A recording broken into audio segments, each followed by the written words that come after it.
నీ మనసు చెలించాలని మాట చెప్తున్నాను. యవన సహోదరి, నీ గుండె కరగాలని మాట చెప్తున్నాను.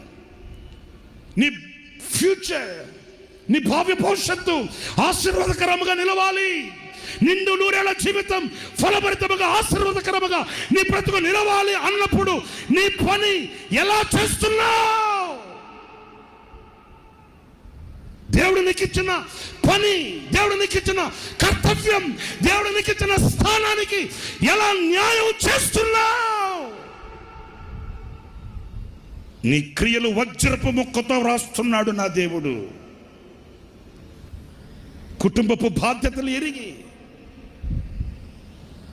తెగించి మాట్లాడుతున్నాను.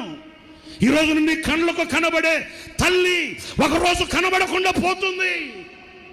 ఈరోజు నీ కళ్ళకు కనబడే ఈ తండ్రి ఒకరోజు కనబడకుండా పోతాడు.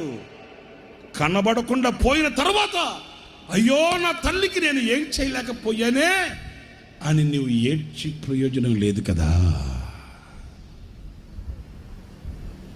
నీకు కనబడే తండ్రి కనబడకుండా పోయిన తర్వాత నా తండ్రికి నా చేతులతో ఒక ముద్ద పెట్టలేకపోయానే అని నువ్వు కన్నీళ్ళు కార్చిన ప్రయోజనం ఉండదు కదా. క్రైస్తవ సహోదరుడా, యవనస్తుడా, నా సహోదరుడా, నా సహోదరి, వాని వాని పని, వాని వాని పని, వాని వాని పని. నీ పని ఎలా చేస్తున్నావు?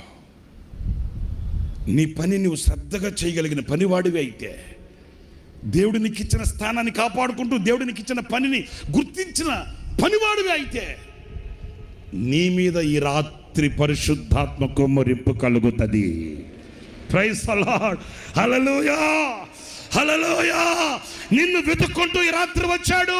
ఈ రాత్రి నువ్వు ఎంత మందిలో కూర్చొని ఉన్నా, ఎక్కడ కూర్చొని ఉన్నా, ఏ మూల కూర్చొని ఉన్నా, ఏ చీకటిలో ఉన్నప్పటికీ కూడా ఆయనని పని చూస్తాడు, ఆయనని కార్యక్రమాన్ని చూస్తాడు, నీ కర్తవ్యాన్ని చూస్తాడు. ఈ రాత్రి పశ్చాత్తాప్తుడవై ప్రభు పాదాలు పట్టుకొని, నిజమే ప్రభువా, నీవిచ్చిన పని నేను చేయలేకపోయాను,